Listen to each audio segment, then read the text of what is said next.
아침이 즐거우면 하루가 행복합니다. 안녕하세요. 생방송 아침이 좋다 남유식입니다. 11월 15일 금요일 아침 이경림입니다. 네, 우리가 살아가는데 중요한 것 세 가지를 꼽는다면 의식주가 아닐까 싶습니다. 네. 우리가 살아가는데 아주 기본이 되는 것들이잖아요.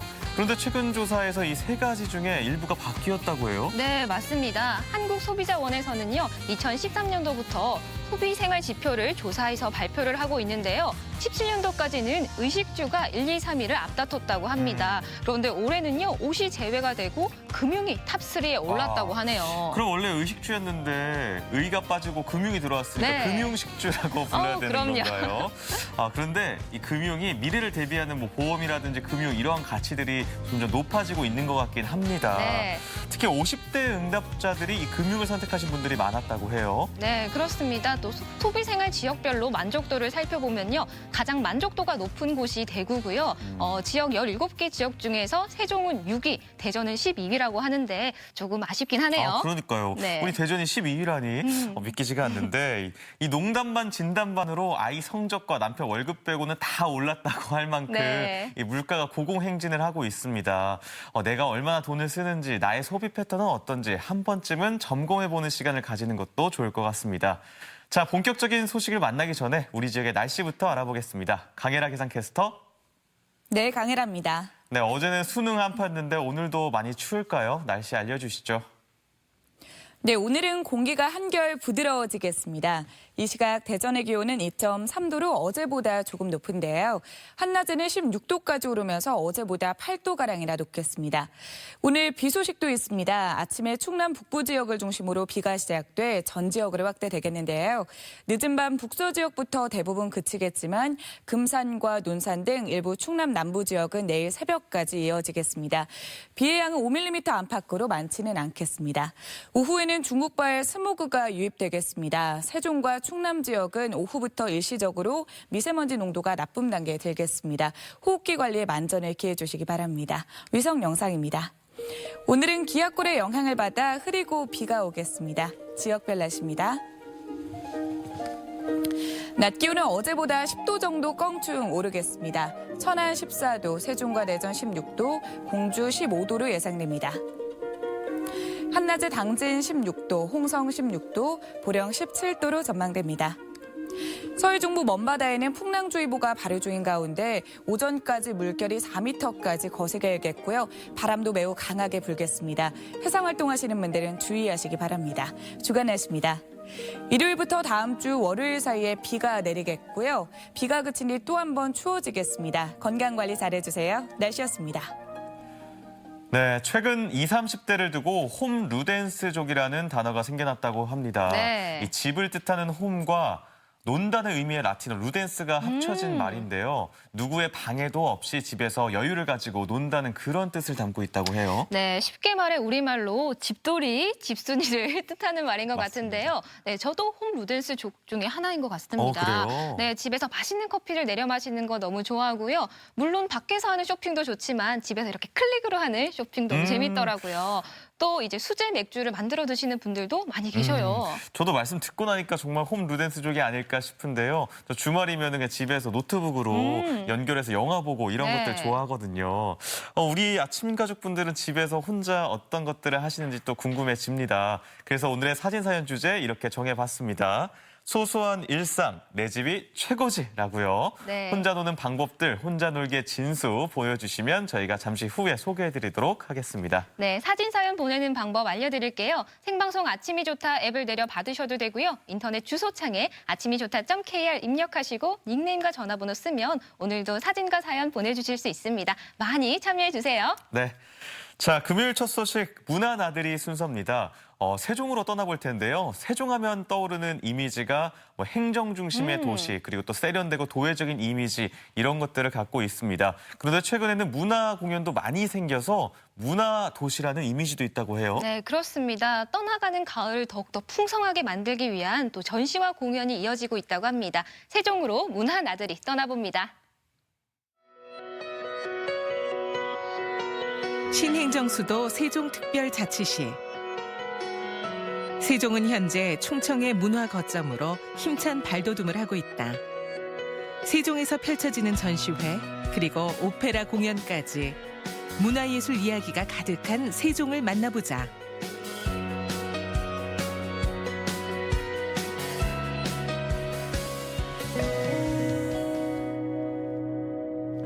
지난 10월 말 세종의 새로운 문화 역사를 만들겠다며 문을 연 한 아트센터. 이곳에서는 개관 기념으로 아주 특별한 한 화가의 초대 개인전이 진행 중이다.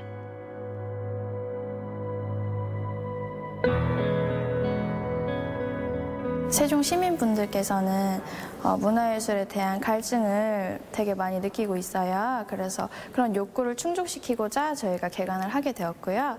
그리고 이번에 석화백님을 초대 전시 작가로 모시게 된 이유는 저희 아트센터가 보다 행복을 위한 공간을 모토로 삼고 있는데 그런 점이 석화백님의 작품과 일맥상통한다고 생각을 해서 저희가 초대하게 되었습니다. 의수 화가로서 수묵 크로키의 대가인 석창우 화백. 불의의 사고로 두 팔을 잃었지만 뜨거운 예술혼으로 사람들에게 깊은 감동을 준다. 처음에 다치고 나서 그때 애들이 어리고 그래서 양팔이 없이 아무것도 안 하는 것보다는 무엇인가 이제 하려고 했었는데 그때 그 4살 된 아들이 나보고 그림을 그려달라 하더라고요. 그때 이제 참새나 독수리, 이제 까치 이런 걸 그린 게 계기가 돼가지고 한 5년 정도 열심히 해서 손 있는 사람하고 비슷한 수준으로 올라가자는 목표를 세웠었는데 3년 동안 하루에 10시간 이상씩 계속했더니 그 정도 겉에서 이제 다른 공모전에서 입상을 하면서 그러니까 일반 사람 수준에 올라갔습니다. 역경과 고난을 이겨낸 불굴의 화백 석창우. 화선지 위에는 35년간 기울인 노력이 오롯이 담겨 있는 듯하다. 평창 패럴림픽에서 펼친 퍼포먼스는 세계인들에게 진한 울림을 전해줬다.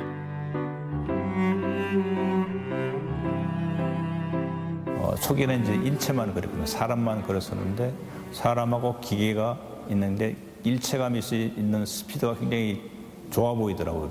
그래서 경륜장을 계속 한 1년 반 동안 가서 직접 보고 스케치하면서 하다가 이제 그림을 그리게 됐었는데, 그러니까 우리 인생하고 같아가지고 우리 인생도 보면 이제 인생의 페달을 밟지 않으면 낙오가 되잖아요. 그래서 이게 출발할 때 보면 1등으로 출발했다 해서 1등으로 꼴이 나는 것도 아니고 꼴찌로 출발했다 해서 꼴찌로 되는 거 아니더라고요. 그 구간을 얼마 동안 열심히 페달을 밟으면 그 사람이 1등이 되더라고요. 그러니까 우리 인생하고 똑같다 그래가지고 이제 많이 그리게 됐죠. 그는 동양의 서예 위에 서양의 크로키를 접목시킨 이색 장르를 개척하며 자신의 예술 세계를 만들어가는 중이다. 이번 44번째 개인전에서는 스피덤, 사이클링 연작 시리즈를 통해 수없이 밟아야 했던 인생의 페달, 하늘의 메시지, 그리고 감사, 행복, 희망 등을 전하고자 한다.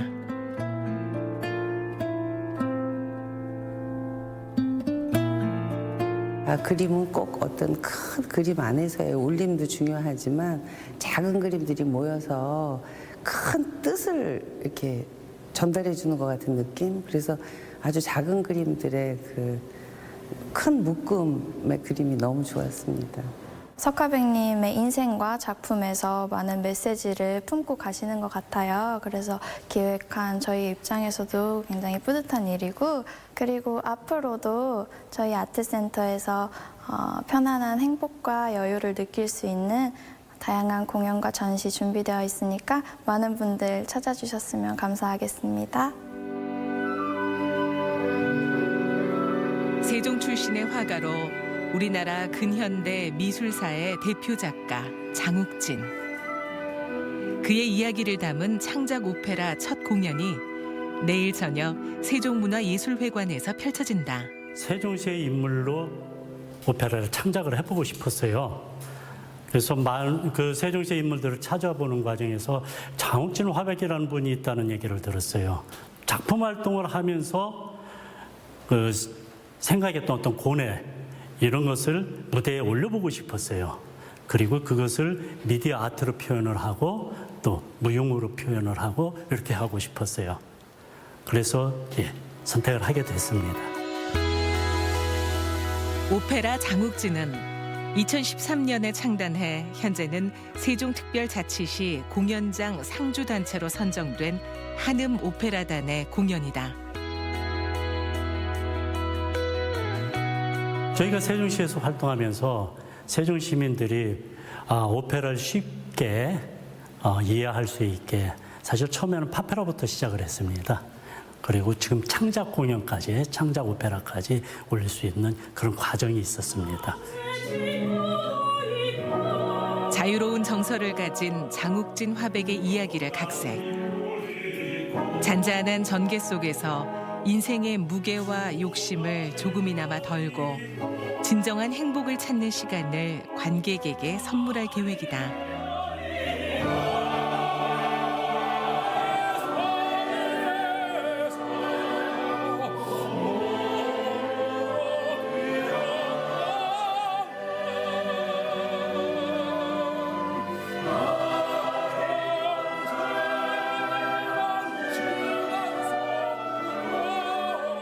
자연과 일상의 모습들을 정말 단순하고 아이들의 마음 그 동심으로 순수하게 열심히 그 작품을 하기 위해서 펼쳐진 그러한 그 화백의 삶을 그린 작품입니다. 장욱진의 삶을 담은 극의 흐름 안에 묻어나오는 오페라 음악. 우리의 정서를 잘 담아낸 아리아들로 극의 흥미를 더한다. 음악적인 느낌은 워낙 그림 자체가 동심의 세계를 표현한 것이 대부분이기 때문에 이 처음부터 끝까지 가장 음악의 포인트 중에 하나는 이제 앞부분에 등장하는 그 동요 같은 노래예요. 여차하면은 이게 그냥 단순한 동요식으로 이렇게 될 법한 것에 대해서 저는 굉장히 이제 고민을 많이 했고 경계를 좀 했는데, 그래서 제가 그동안에 써왔던 작품들과는 좀 특히 오케스트라 부분에 있어서는 좀 새로운 시도를 좀 많이 할 수밖에 없었던, 그래서 저한테는 또 굉장히 또 새로운 어떤 건 실험적인 시간이었었던 것 같아요. 무대 세트를 활용하지 않고 예술과 과학이 만난 미디어 아트를 접목시켰다는 것이 이번 창작 오페라의 또 다른 특징이다. 연출의 특이점뿐 아니라 세종 시민이 직접 참여하는 합창단, 세종의 이름을 걸고 활동하는 유해리 세종무용단, 그리고 행복도시 필하모닉 오케스트라 등이 대거 참여해 공연의 완성도를 한층 더 높였다. 알찬 음악들로 가득 차서 처음 듣는데도 전혀 낯설지 않은 그런 느낌이 들 그런 오페라인데요. 그림을 영상으로 표현해가지고 쉽게 이해할 수 있게끔 준비를 했습니다. 깊어가는 가을, 아름다운 추억을 만들기 위해서 세종문화예술회관으로 와주시면 고맙겠습니다. 다음 주 화요일 대전예술의 전당 앙상블홀에서는 클라라 슈만의 탄생 200주년을 기념하는 특별한 독창회가 열린다. 아우라 오페라단 대표로 활동하며 음악적 스펙트럼을 넓혀가고 있는 소프라노 김혜원이 그 주인공. 이번 독창회는 제가 작년 슈베르티아데 연주를 기획하면서 클라라 슈만의 가곡이 저의 음색과 그리고 음악 색깔이 잘 맞는다고 생각이 되었었거든요. 그래서 올해 클라라 슈만 탄생 200주년을 맞이해서 독창회를 제가 프로그램에 넣게 됐습니다. 슈만의 아내이며 독일의 피아니스트 겸 작곡가였던 클라라 슈만. 그녀의 낭만주의 음악이 소프라노 김혜원을 만나 대전의 가을밤을 따뜻한 감성으로 덮을 예정이다.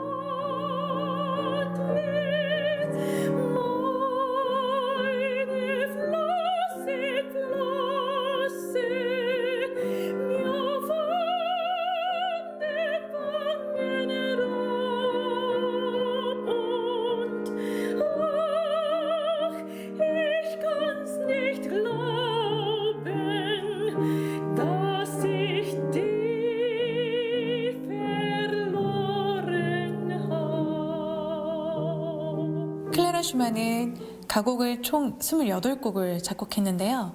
그중에 저는 15곡을 준비했습니다. 여성 작곡가로서의 섬세함과 서정적인 음악을 감상하실 수 있는 기회가 되지 않을까 생각이 되어지고요. 많이 노력했으니까요. 많이 관심 가져주시고 응원해 주셨으면 좋겠습니다.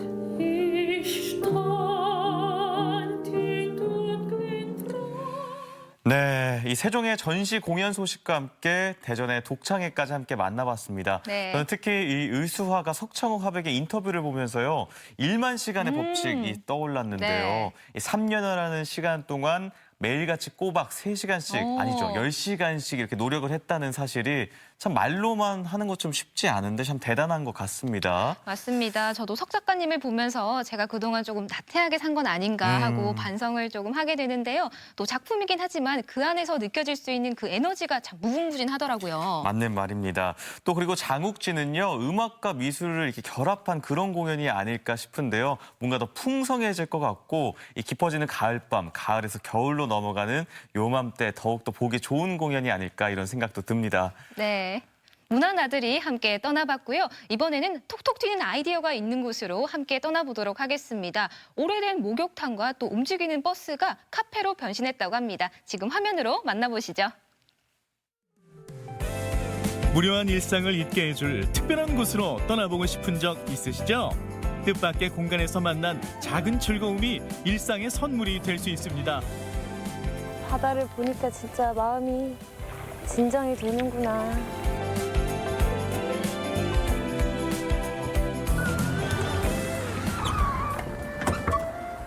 어디까지 가세요? 바람이 이끄는 곳으로 가주세요. 잘 오셨습니다. 버스 떠나기 전에 빨리 가십시오.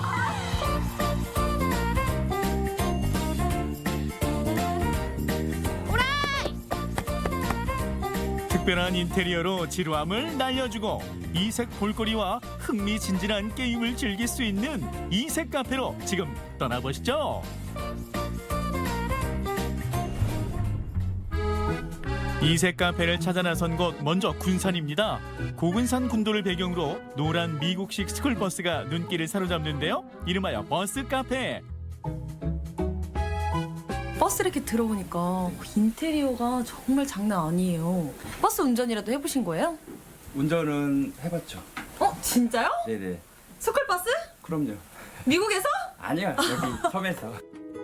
바다가 여기까지 쫙 있으니까 꼭 물 안에 떠 있는 것 같아요. 그렇게 생각할 수 있어요. 이제 손님들이 버스를 탔는데 바다를 바라보는 순간 배를 탔다는 느낌을 갖는다고 하더라고요. 그래서 제가 장난으로 이렇게 막 버스에서 움직이게 돼요. 그러면 깜짝깜짝 놀래 그러거든요. 배멀리 난다고 이렇게 오바도 하시고 그래요. 네, 아주 재밌습니다. 굳이 뭐 제주도나 해외 가지 않아도 우리 고장 전부 군산에 이렇게 작고 아름다운 섬이 있으니까 이곳을 많이 방문해 주시면 감사하겠습니다.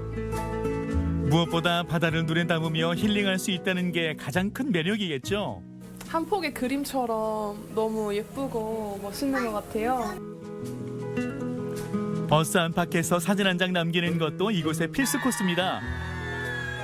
되게 예쁘게 잘 꾸며놔서 안에서 또 이게 커피 한 잔을 마실 때 되게 분위기도 좋고요. 예, 또 감성에 젖는 그런 시간을 가질 수 있을 것 같습니다. 여러분, 내 친구 왔어?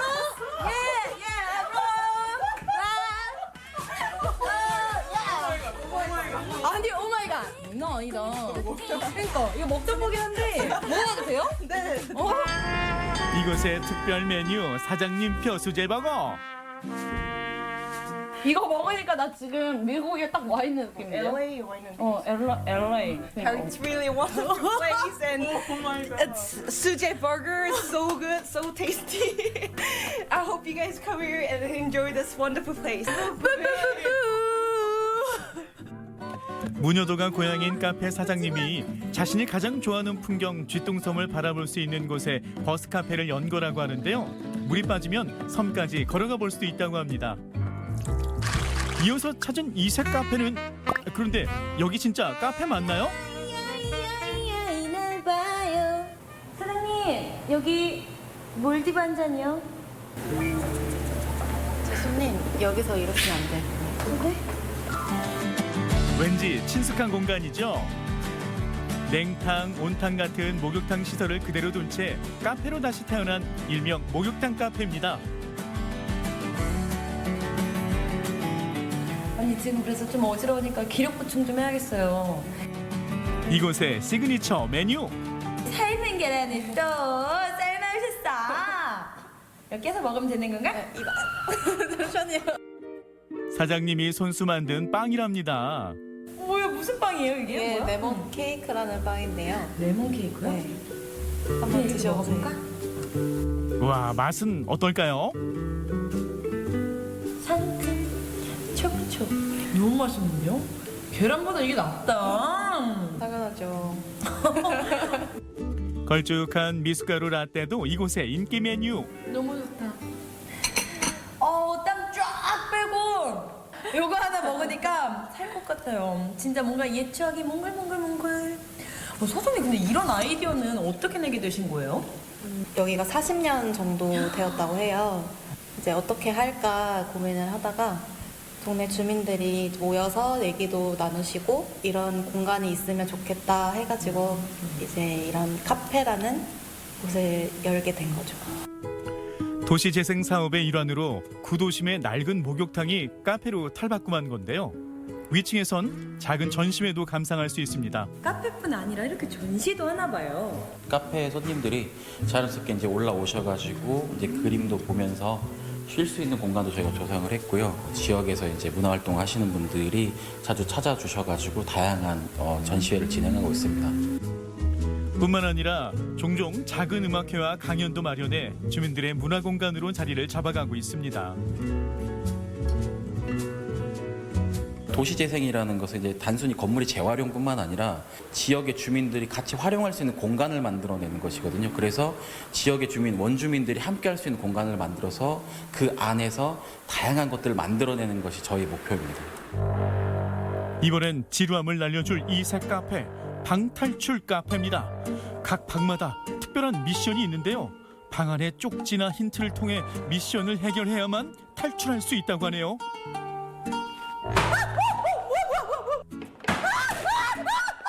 사장님 저 이거 못하겠어요. 빨리 열어주세요. 거의 다 어떻게 방탈출 실패! 아니 방탈출은 둘째치고 제 목청이 나가 떨어지는 줄 알았어요. 저 지금 1년째 목청 다 썼어요. 아니 점장님 이거 도대체 사람들 왜 하는 거예요? 나 진짜 미치겠네. 이거 왜 하는 거예요? 이제 새로운 걸 이제 찾다 보니까 이색 데이트, 뭐 이색 카페 찾다 보니까 무서운 것도 찾고 이제 추리물 그리고 공포물, 이제 뭐 첩보물 이런 거 탐험 되게 여러 종류의 문제들과 이제 그 테마들이 있어가지고 손님들이 되게 많이 오셔가지고 하시는 것 같아요. 집여가지 주제별 미션을 마음대로 골라서 즐길 수 있답니다. 무슨 죄를 저지르셨죠? 안 지었어요. 여기는 센서로 작동되게 되게 많아요. 그러니까 이제 자물쇠만이라던가 뭐 열쇠로 되는 게 아니라 어디 갖다 대면 센서가 작동해서 열린다거나 이런 게 더 있어서 좋았고. 처음 해보는 거라 좀 어려웠는데 그래도 좀 신기하고 재밌었어요. 지은 리포터, 이번엔 미지의 동굴에서 보물찾기 미션을 도전해 보는데요. 여기 100% 보물이다 이거. 요즘은 이런 번호도 아니고 이거 보물상자는 어떻게 하는 거예요? 네? 네? 힌트 코드요? 모르겠고. 이거 어떻게 알아요? 이번에도 쉽지 않아 보이네요. 보물을 찾은 건가요?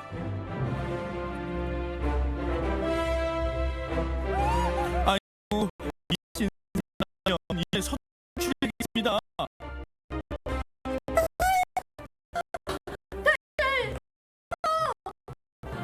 공부할 때 진짜 있었는데 진짜 너무 보람 있어요, 여러분.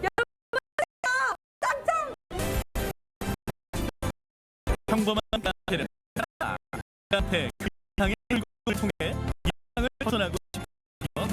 지금 우리 곁에 이 세를 찾아보는 것 어떨까요? 생각지 못한 감동과 착방치가 여러분을 반길 겁니다.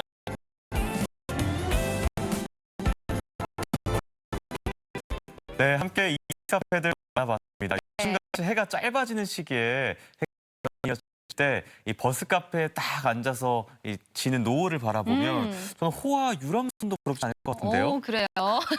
네, 도시들이 도시재생 사업의 일환으로 펼쳐지고 있다고 하니까요. 더 의미가 있는 것 같습니다. 추억도 공유하고 환경도 살리는 이 좋은 아이디어가 더 퍼졌으면 좋겠습니다. 서울에서 온 소식 잘 봤습니다.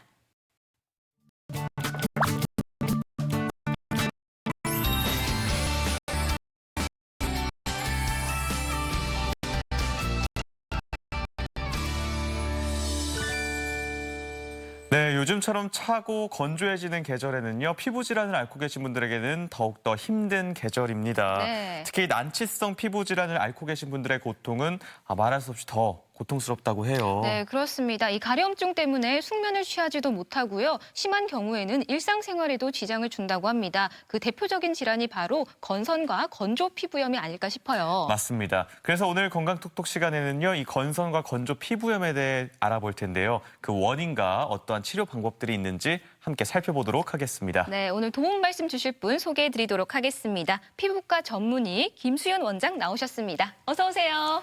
안녕하세요. 안녕하세요. 네, 요즘같이 날씨가 쌀쌀해지는 요맘때 특히나 이 건선으로 고생하시는 분들이 더 많아진다고 하는데요. 이 건선이 어떤 질환인지부터 설명을 부탁드립니다. 예, 건선은 증상의 호전과 악화를 반복하는 만성 염증성 질환입니다. 피부 질환 중에서도 가장 오랜 역사를 지닌 질환이라고 알려져 있는데요. 헐리우드 배우 중에서도 킴 카다시안이 건선으로 고생하고 있다고 SNS에서 밝힌 바 있는데요. 전 세계적으로 유병률이 1에서 2% 정도로 약 100명 중에 한두 명꼴로 발생하는 굉장히 높은 비율을 자랑하는 질환입니다. 건선은 은백색의 비늘로 덮여져 있고 경계가 명확한 그리고 크기가 다양한 여러 가지 판과 구진으로 이루어져 있고요. 전신의 피부, 특히나 팔꿈치라든지 아니면 무릎, 그리고 두피, 손, 발톱, 손바닥, 발바닥에도 여러 곳에서 발생할 수 있는 질환입니다. 건선을 찾아보면 자가 면역 질환으로 나오는데요.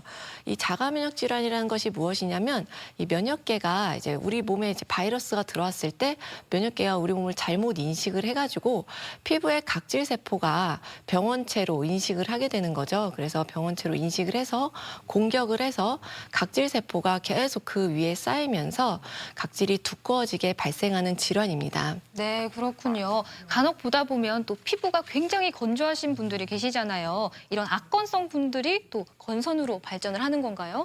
예, 진료실에서도 보면은 건선과 건조 피부염을 헷갈려 하시는 분들이 많이 있으신데요.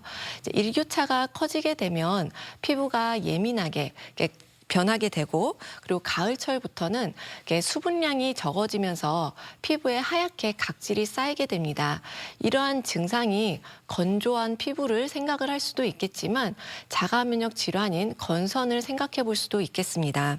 면역계 질환인 건선은 우리 피부의 정상적인 세포는 원래 28일을 주기로 벗겨졌다가 새로 생겼다가 이렇게 만들어지게 되는데요.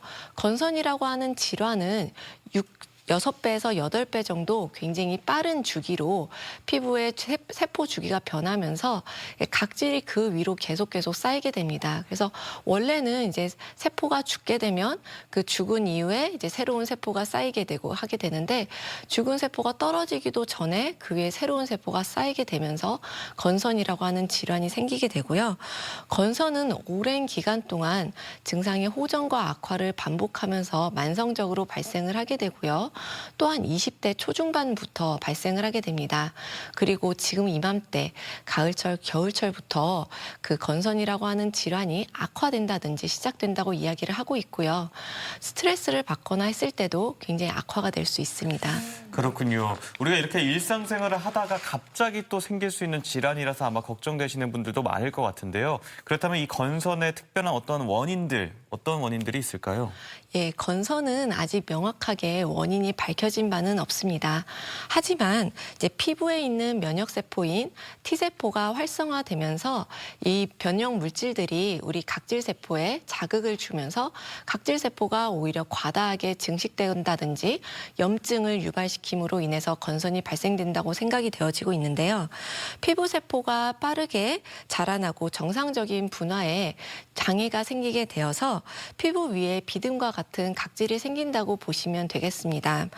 이러한 현상이 발생됨에 인해서 우리가 이제 유전적인 인자들도 영향을 미치지 않을까 생각이 되고 있는데요. 우리가 생각했을 때 뭐 상념성체 열성이라든지 우성 이런 유전에 의해서 생기는 것이 아니라 다양한 유전 인자들이 조합으로 인해서 발생을 하고 있고요. 예를 들면 한 건선 환자분들 중에 한 부모에게서 건선이 있다면 자녀에게서 한 10% 정도가 건선이 유전이 될 가능성이 높다라고 이야기를 하고 있고요. 두 부모가 건선을 다 가지고 있다면 50% 정도에서 건선이 유전될 확률이 높다라고 이야기를 하고 있습니다. 하지만 이러한 건선은 우리가 이제 유전이 될 뿐이지 아니면 우리가 이제 밖으로 전염이 된다든지 남에게 피해를 주는 질환은 아닙니다. 네, 그래도 전염성이 없다고 하니까 조금 다행스럽긴 한데요. 간혹 이 건선을 앓는 분들을 보면 굉장히 고통스러워하시고 또 스트레스도 이만저만이 아니더라고요. 이 건선의 증상은 어떻게 되나요? 예, 건선은 이제 피부에 작은 좁쌀 같은 발진들이 발생을 하면서 그 위에 비듬과 같은 각질이 겹겹이 쌓이는 만성 피부병으로 좁쌀 같은 이 발진들은 옆에 있는 다른 좁쌀 같은 발진들끼리 모여가지고 더 큰 판을 이루게 되고요. 그리고 이런 것들이 모이다 보면은 전신적으로 다 뒤덮여서 생기는 경우도 있습니다. 그래서 많이 퍼지는 경우에는 전신의 모든 피부가 다 건선이 된다고 이야기를 하고 있고요. 이와 같은 경과를 거치면서 건선은 이제 만성적으로 변하게 되는데요. 때로는 저절로 좋아지는 경우도 있지만 이걸 가만히 놔두었을 때는 갑자기 악화되는 경우도 있다라고 이야기를 하고 있습니다. 가려움증이 동반이 되기는 하지만 가려움증 자체가 이제 건선을 악화시키거나 그런 것들도 아니고 다른 아토피 피부염이라든지 이런 만성 습진염에 비해서 가려움증도 굉장히 덜한 편입니다. 통상적으로 건선은 이제 무릎이라든지 팔꿈치 이런 부분에 많이 생긴다고 이야기를 하고 있고요. 그 다음은 이제 엉덩이라든지 머리, 피부에도 흔히 나타나게 됩니다. 이런 피부 부위는 건선이 가장 먼저 생기는 부위이기도 하는데요. 그 다음으로는 팔, 다리라든지 몸 다른 부위에 생기며 이어서 손, 발에도 생기게 됩니다. 물론 바이러스나 세균에 의해서 감염되는 질환이 아니기 때문에 이제 전염되지는 않고 실제로 만져서도 이게 퍼지거나 그런 질환은 아니지만 가만히 놔두었을 때는 악화될 가능성이 있으므로 진료를 보시는 것이 중요합니다. 그렇군요. 저희가 조금 전에 이제 건선 환자의 사진도 함께 살펴봤는데 네. 이렇게 육안으로 봤을 때는 사실 건선과 아토피 환자들을 구분하기 어려워하시는 분들도 계실 것 같아요. 이 둘을 구분하는 어떤 방법이 따로 있을까요? 예, 건선은 특징적으로 발생하는 그런 부위라든지 아니면은 생긴 그 위치 그리고 병의 경과나 병력을 통해서 저희가 임상적으로 진단을 하게 됩니다. 전형적인 건선의 병변은 이제 우리가 붉은 좁쌀 같은 발진이 생긴다든지 아니면 비듬 같은 각질이 생긴다든지 이런 것들을 통해서 임상적으로 진단을 하지만 그 임상적으로 진단이 되기 어렵거나 아니면 저희가 확진을 할 때에는 조직 검사를 하기도 합니다. 이런 조직 검사를 하는 이유는 다른 피부 질환과 감별을 하기 위해서도 있지만 전 초기에 건선을 확진하기 위해서도이기도 하고요. 또는 이제 병의 진행 정도를 확실하게 알기 위해서도 조직 검사를 하게 됩니다. 또한 조직 검사는 이제 처음에 국소 부위를 마취를 해서 3mm에서 6mm 정도 이제 조직을 조금 떼어가지고 이제 병리과로 보내가지고 조직 슬라이드를 만든 다음에 현미경을 통해 가지고 면밀하게 관찰을 해서 건선이라고 하는 질환을 확진을 하게 됩니다. 네, 이 건선 치료가 참 시간과의 싸움일 것 같은데요. 이 건선의 그러면 치료 방법에 대해서 설명 부탁드립니다.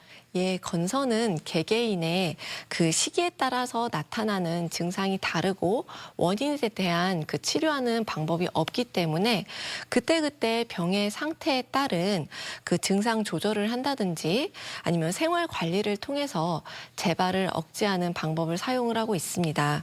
치료 방법으로는 가장 널리 사용을 하고 있는 게 국소도포제라든지 아니면 광선 치료 또는 이제 요즘에는 이제 생물학적 제제도 사용을 하고 있는데요.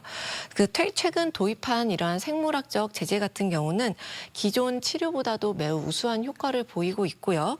과거보다도 치료율이 굉장히 높아졌습니다. 생물학적 제제라는 것은 이제 화학적 예전에 사용했던 이런 제제랑은 좀 다르게 화학적 제제는 화학 약품을 이용을 해서 만들었는데 생물체를 기반으로 해가지고 생물 그 단백질을 이용한 그런 제제라고 이야기를 하고 있고요. 우리가 이런 생물학적 제제랑 아니면 화학적인 제제랑 어떤 차이가 있느냐? 화학적인 제제 같은 경우는 우리가 이제 전체 면역계를 억제를 시켜서 건선을 유발하는 그런 면역계뿐만 아니라 다른 면역계들도 억제를 통해서 질환을 좋아지게끔 만드는데 반해 이러한 생물학적 제제 같은 경우는 표적 치료라고 하지요. 한 부분, 그러니까 건선을 유발시키는 어떠한 면역계만 억제를 시킴으로 인해서 증상을 좋아지게끔 만드는 치료입니다. 이러한 제제 같은 경우는 이제 그 부작용이나 이런 부분들이 많이 적지만 나중에 이제 항체가 생기거나 했을 때 효과가 적어질 수가 있고요. 림프암이라든지 이런 면역 억제를 통해서 발생할 수 있는 질환들이 발생을 할 수는 있지만 다른 그래도 그런 화학적인 질환에 비해서는 부작용이 적다라고 이야기를 할 수 있습니다. 생물학적 제제가 종류가 많아지면서 이제는 자신의 몸 상태라든지 아니면 비용, 시간에 따라서 여러 가지 제제들을 선택적으로 사용을 할 수 있게 되었고요. 뿐만 아니라 요즘에는 이러한 이제 비용이 비쌌던 이러한 생물학적 제제들도 이제 가격적인 부분에서 보험 혜택을 받는다든지 중증 건선 환자분들한테는 이제 산정 등의 혜택도 이제 받을 수가 있기 때문에 환자분들께서 이제 진료를 받고서는 본인에게 맞는 치료 방법을 선택하는 것이 굉장히 중요하겠습니다. 네, 이 건선의 치료법에 대해서 함께 알아봤는데요. 건선 환자들이 일상생활을 하는 데 있어서 도움이 될 수 있는 어떤 식습관, 생활 습관 같은 것들도 있을 것 같아요. 어떤 네. 것들이 있을까요? 예, 건선에 어떠한 음식이 굉장히 도움이 된다 이런 거는 아니지만 충분한 영양을 섭취를 하는 것은 많은 도움이 될 수 있습니다. 최근에는 이제 과일이나 채소, 시리얼 또는 생선, 뭐 엑스트라 버진 오일 같은 이런 지중해식 식사가 매우 건선에 도움이 된다고 하는 연구 결과도 나와 있고요. 또한 이제 건선 피부를 이제 각질이 생기니까 자꾸 문지르시거나 아니면 물에 불리시는 분들도 계시는데 이렇게 되면 이제 건선 같은 경우는 이제 자꾸 자극을 주면 오히려 그 자리에서 건선이 생기는 쾌분화 현상이 있습니다. 따라서 건선은 오히려 피부가 건조해지는 것들을 영향을 미칠 수가 있기 때문에 보습을 많이 해주는 것이 중요하고요. 그리고 목욕을 할 때에는 오히려 막 이렇게 자극을 주거나 아니면 비누칠을 해서 건조하게 만드는 거는 좀 피하시는 것이 좋고 보습을 충분히 해주시는 것이 좋습니다. 뿐만 아니라 이제 정신적인 스트레스도 건선을 악화시킬 수가 있고요. 그리고 이제 햇빛을 받는 것 자체가 굉장히 도움이 될 수 있기 때문에 저희가 이제 광선 치료를 권유를 해드리지만 오히려 이제 너무 과한 햇빛의 노출은 화상을 입음으로 인해서 건선이 악화될 수가 있기 때문에 피하는 것이 좋겠습니다. 뿐만 아니라 이제 술이나 담배도 건선을 악화시킬 수가 있기 때문에 조심하는 것이 좋고요. 그리고 이제 편도선염이나 이제 감기도 이제 건선을 악화시킬 수가 있기 때문에 겨울철에는 저희가 이제 독감 예방 주사를 통해서 이제 감기를 예방을 하는 것을 꼭 필수로 이야기를 하고 있습니다. 네, 그렇군요. 이맘때쯤이면 좀 비타민 섭취를 많이 해주시는 것도 맞아요. 네, 좋은 방법이 될 것 같습니다. 또 제가 듣기로는 이런 건조 피부염 이 피부에 생기는 건선 때문에 관절염이 걸린다라는 얘기를 듣기도 했는데 이게 사실인지 잘 모르겠어요. 예, 맞습니다. 이제 건선은 여러 가지 합병증을 유발시킬 수가 있는데요. 그 중에서도 이제 가장 독특하게 이야기를 하는 것이 건선 관절염입니다. 건선 관절염은 인대나 건, 근막 또는 척추 그리고 말초 관절을 침범하는 염증성 관절염이라고 이야기를 하게 되는데요.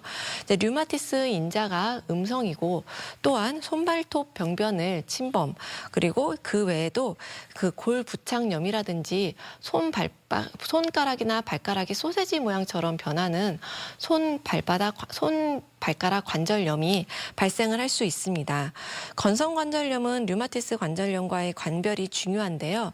류마티스 관절염보다는 비대칭적이고 침범 관절수가 적은 경향을 보이며 주로 말단 관절이 침범됩니다. 손발톱 병변과 함께 부착부염이라든지 손발가락염도 류마티스 관절염에 비해서 흔하고 건선 관절염의 20-30%에서 척추 관절염 소견도 관찰되게 됩니다. 또한 류마티스성 관절염은 여성에게서 이제 빈도가 높아지게 되는데요. 이러한 이제 건선 관절염 같은 경우는 남성이나 여성 거의 비슷한 그게 나타나고 있습니다. 또한 건선이 심할수록 저희가 이제 심혈관계 질환이라든지 아니면 대사 질환, 이제 당뇨나 고혈압 같은 대사 질환이 높아진다고 이야기를 하는데요. 건선의 치료를 받게 되면 이러한 질환들의 발생률도 굉장히 현저하게 낮아지는 연구 결과도 있습니다. 네, 살펴보다 보니까 건선이 걸려서 건설 관절염까지도 오고 이렇게 합병증처럼 좀 다양한 질환이 유발되는 것 같습니다. 참 이렇게 피부가 건조해지면서 다양한 피부 질환들이 생기기 마련인데요. 저희가 앞서 말씀드린 것처럼 아토피처럼 이 건선과 헷갈리는 또 하나의 질환 중에 하나가 건조 피부염이 있다고 들었습니다. 이 건조 피부염은 어떤 질환입니까? 예, 건조 피부염은 보면 이제 특별하게 몸에 붉은 증상은 없지만 몸에 각질 같은 게 생긴다든지 아니면 군데군데 긁은 자국이 보인다든지 아니면 이제 가뭄이 든 것처럼 피부결이 논밭 갈라지듯이 메마른다든지 이런 것들을 이제 건조 피부염이라고 이야기를 하는데요. 피부 노화는 나이가 들수록 이제 내부적으로 발생하는 내인성 노화와 햇빛을 계속 받음으로 인해서 이제 발생하는 광노화가 있는데 이 건조 피부염은 내부적으로 발생할 수 있는 내인성 노화라고 생각할 수 있겠습니다. 우리가 나이가 들면 심장의 기능도 떨어지고 눈의 기능도 떨어져서 이제 노안이 생기는 것처럼 피부도 마찬가지로 이렇게 수분이 빠져나가면서 이제 노화가 생기면서 건조 피부염이 생길 수가 있는데요. 대표적인 증상으로는 이제 건조한 피부에가 증가가 되어 있는 각질과 그 아래쪽에 약한 붉은 피부 등이 보이고 심하게 긁은 경우는 긁은 자국을 따라 발생한 딱지를 관찰할 수 있습니다. 그리고 장기간 긁은 경우에는 국소적으로 피부가 두꺼워지고 어두워지는 태산화가 동반될 수가 있고요. 그리고 간혹 피부가 정말 얇아진 경우에는 피부가 벗겨지거나 또는 멍이 드는 경우도 발생할 수 있습니다. 네, 그렇군요. 이렇게 사진을 보니까 또 얼핏 보면 또 건선과 또 헷갈릴 수 있겠다라는 생각이 들거든요. 이 건조 피부염은 또 어떻게 치료를 하면 좋을까요? 우리가 목이 마르면 물을 마시는 것처럼 우리도 피부에 수분이 없게 되면은 보습제를 충분히 발라주는 것이 필요합니다. 뿐만 아니라 이제 건조 피부염은 몸이 굉장히 가렵기 시작을 하는데요. 이 가려움증을 조절을 하는 것도 굉장히 중요합니다. 가려움증이 완화가 되면서 보습제를 바르는 것이 굉장히 도움이 많이 되거든요. 뿐만 아니라 바르는 것들을 굉장히 싫어하시는 분들이 있어서 빨리 좋아지게 하려고 이제 연고만 바르려고 하시는 분들도 계시는데요. 연고, 예를 들면 스테로이드 연고만 도포를 했을 경우에는 이 건조 피부염이 전혀 호전을 받지 않습니다. 계속 재발이 된다라고 이야기를 하게 되는데요. 따라서 어떻게 보면은 우리 피부도 열심히 일을 했으니 좀 더 부드러운 보호막이 필요하지 않을까 생각이 되고요. 그걸 위해서 이제 보습제를 충분히 바르시라 이렇게 이야기를 하고 있습니다. 네. 아, 정말 그 표현이 맞는 것 같아요. 열심히 피부도 일했으니까 네. 좀 쉬고 보호막이 필요할 것 같다. 그래서 뭐 열심히 보습제 발라주시는 분들도 겨울철에 많으실 것 같은데요. 이 건조 피부염을 예방하고 좀 이렇게 완화시킬 수 있는 또 생활 습관, 식습관, 도움이 되는 음식 이런 것들이 있을까요? 예, 건조 피부염은 진짜 생활 환경이나 생활 습관을 통해서 거의 대부분 호전될 수 있다라고 저희가 이야기를 하는데요. 일단 건조 피부염은 피부 장벽이 망가져서 발생을 한 거기 때문에 피부 장벽을 좋아지게 만들 수 있는 보습제를 선택을 해서 사용을 하는 것이 굉장히 중요하고요. 이러한 보습제를 선택을 할 때에는 세라마이드라든지 지방산, 콜레스테롤 성분이 들어가 있는 이러한 세 가지 성분들이 이제 피부 장벽을 이제 유지시키는 그런 성분들이거든요. 그런 것들이 있는 그런 피부 보습제를 선택해서 사용하는 것을 중요하게 이야기를 하고 있고요. 뿐만 아니라 목욕을 할 때에도 요즘에 이제 겨울이 되다 보니까 계속 따뜻한 물만 사용을 하시는 분들이 있는데 목욕할 때 15분 이내로 아주 빠르게 그리고 비누칠을 한다든가 때를 민다든가 이런 자극은 없게끔 이제 목욕을 하는 거를 권장을 해드리고 있습니다. 뿐만 아니라 보습제를 바를 때는 3분 이내로 바르시라고 이야기를 하고 있고요. 바르고 나서 환자분들께서는 혹시 이거를 계속 닦은 다음에 도포를 해야 되느냐 이렇게 여쭤보시는데 그 위에 계속 덧바르시는 거를 권장을 해드리고 있습니다. 뿐만 아니라 실내에서는 18도에서 한 22도 정도로 이제 그 적정 온도를 이제 유지하는 것을 권해드리고 있고요. 가습기를 사용을 한다거나 이제 빨래를 이제 집안에 널어가지고 적정 습도를 유지를 시키는 것도 굉장히 중요하게 이야기를 하고 있습니다. 네, 그렇군요. 보습제를 좀 충분히 발라주시는 게 좋겠습니다. 네, 건강톡톡 지금은 건선과 건조 피부염에 대해서 이야기를 나눠보고 있는데요. 이번에는 시청자 여러분이 질문 주신 사항을 풀어보도록 하겠습니다. 건선으로 고생하는 자녀를 둔 엄마입니다. 낮에는 그런대로 괜찮은데 밤만 되면 간지러워서 더 고생을 하네요. 유독 밤에 더 간지러워하는 이유가 있을까요? 라고 질문 주셨어요. 예, 맞습니다. 많은 환자분들께서는 이제 밤에 많이 가렵다고 이야기를 하시는데요. 그 이유가 이제 콜티졸이라고 하는 호르몬이 있는데 그 호르몬은 밤 10시부터 새벽 4시쯤에 되면 이제 낮아지는 경향이 있습니다. 그 호르몬이 하는 역할은 우리 몸의 가려움증을 억제해주고 몸에 있는 염증을 이제 이겨낼 수 있는 힘을 주게 되는 호르몬인데요.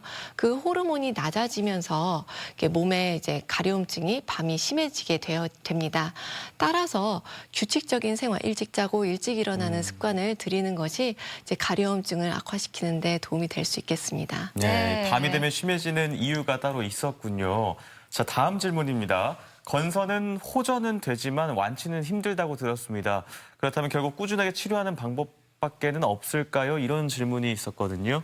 예, 맞습니다. 이제 건선 같은 경우는 저희가 이제 치료를 할 때도 완치 개념으로 치료를 한다기보다는 현재 있는 증상을 호전시키고 재발을 억제시키는 그런 방향으로 이제 치료를 하고 있고요.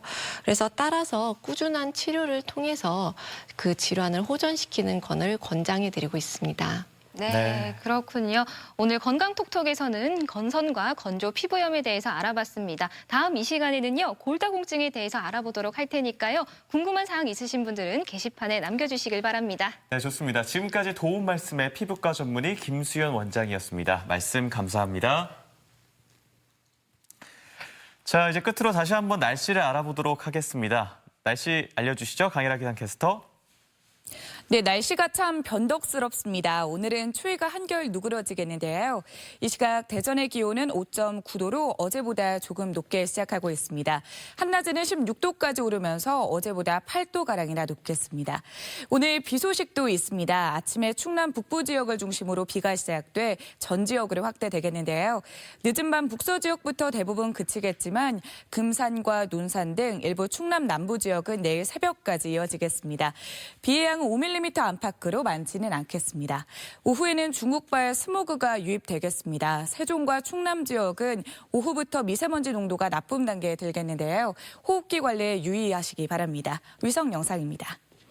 오늘은 기압골의 영향을 받아 흐리고 비가 내리겠습니다. 지역별 날씨입니다. 낮 기온은 어제보다 10도 정도 껑충 오르겠습니다. 천안 14도, 세종과 대전 16도, 공주 15도로 예상됩니다. 한낮에 당진 16도, 홍성 16도, 보령 17도로 전망됩니다. 오전에 서해 중부 먼바다는 물결이 4m까지 거세게 일겠고요. 바람도 매우 강하게 불겠습니다. 해상 활동하시는 분들은 주의하시기 바랍니다. 주간 날씨입니다. 일요일부터 다음 주 월요일 사이에 또 한 번의 비가 내리겠고요. 비가 그친 뒤 추위가 찾아오겠습니다. 건강관리 잘해주세요. 날씨였습니다. 네, 생방송 아침이 좋다는 우리 아침 가족분들의 참여를 항상 기다리고 있습니다. 방송 보시면서 하고 싶은 이야기 있으시면 언제든지 연락 주시면 되겠습니다. 네, 계속해서 시청자 여러분의 이야기를 만나볼 텐데요. 오늘의 주제, 소소한 일상, 내 집이 최고지였습니다. 한 분씩 만나보도록 할게요. 1614번님, 제 소소한 일상은 집에 홈카페를 만들어서 지인들과 커피 한잔 하는 겁니다. 이때가 가장 행복한 시간입니다. 저랑 취미가 비슷하신데요? 저도 저 시간 너무 좋아해요. 홈카페. 네. 5035번님, 초등학교 다니는 아들의 그림 실력이 날로 늘고 있습니다. 아들 등교시키고 그림 감상하는 게 제 행복한 일상입니다. 아니, 저 사진 속 그림들이 아드님 초등학생이 그린 거라고요? 네. 너무 실력이 좋으신데요. 이야. 2873번님, 전 집에서 가족들이 함께 쓰는 천연 비누를 만들어요. 방학 때나 주말에 만들 때는 아들이랑 함께 하는데 자기가 만들었다고 손도 더 자주 씻는 것 같아요. 네. 이거 좋은 방법인데요. 네, 손 씻기 그럼요. 싫어하는 어린애들 비누 만들기. 7995번님, 아침에 아이들 등교 보내고 소소한 저만의 작품을 만들어요. 한 땀 한 땀 만들어 소중한 분들께 선물로 보낸답니다. 와, 저 만약에 주변에 저런 선물 받으면 기분 정말 좋을 것 같아요. 그러니까요. 7658번님, 저는 햇볕이 잘 들어오는 베란다를 보면 뭔가 말리고 싶어집니다. 10월에 깎아 걸어두고 매일 들여다보며 정성 들여 말린 감이 이제 곶감이 돼가네요. 정말 흐뭇해요. 이야, 최고의 간식이죠. 야, 집에서 곶감을 저렇게 네. 대단하십니다. 6693번님, 저의 취미는 수세미 뜨기입니다. 왕초보라 딸기 모양이랑 호빵만 뜨고 있어요. 디자인이 예쁘진 않지만 주변 친구들에게 선물도 주고 하니 하나하나 뜰 때마다 뿌듯해지는 것 같아요. 어느 집이나 수세미는 사실 제일 필요한 거잖아요. 그럼요, 많이 없으면 안 필요하죠. 되는. 네. 좋은 선물이 될 것 같습니다. 0587번님, 라디오 들으면서 커피 대신 생강차 한 잔으로 아침을 시작합니다. 독서가 취미인지라 좋아하는 책과의 눈인사로 몸과 마음을 가득 채워요. 와. 표현이 딱 독서가 취미시네요. 네. 책과의 눈인사. 몸과 마음을 가득 채운다고 하시네요. 5791번님, 제 아들 방입니다. 퇴근 후나 휴일에 직접 조립한 컴퓨터로 게임을 즐기고 차나 커피, 과자 등을 준비해 놓았습니다. 스크린으로 영화도 감상하고 우리 가족 모두 소소한 여유를 즐기는 공간이죠. 와, 아드님이 컴퓨터 조립도 하시고 네. 저기 정말 약간 미니 영화 같은 느낌이 드는데요. 네. 네, 이렇게 아침 가족분들이 집에서 어떤 취미들을 갖고 계신지 살펴봤습니다. 오늘도 사진 사연 보내주신 모든 분들 감사드리고요. 세 분 추첨해서 선물도 보내드리도록 하겠습니다. 네, 계속해서 우리 지역 문화 행사 소식 전해드립니다. 소프라노 김혜원 독창회가 19일 저녁 7시 30분 대전 예술의 전당 앙상블홀에서 열립니다. 화집 출판 기념 강구철 개인전이 19일까지 대전 MBC 1층 갤러리 M에서 이어집니다. 마임 창작극 꽃들에게 희망을 공연은 내일 저녁 7시 30분 대전 청소년 위켄센터 대공연장에서 개최됩니다. 2019 희귀 애완동물 특별전시회가 17일까지 대전 한밭수목원 열대식물원에서 개최됩니다. 마술사와 떠나는 세계 일주 여행 공연이 16일 오후 3시 대전 한밭도서관 강당에서 마련되고요.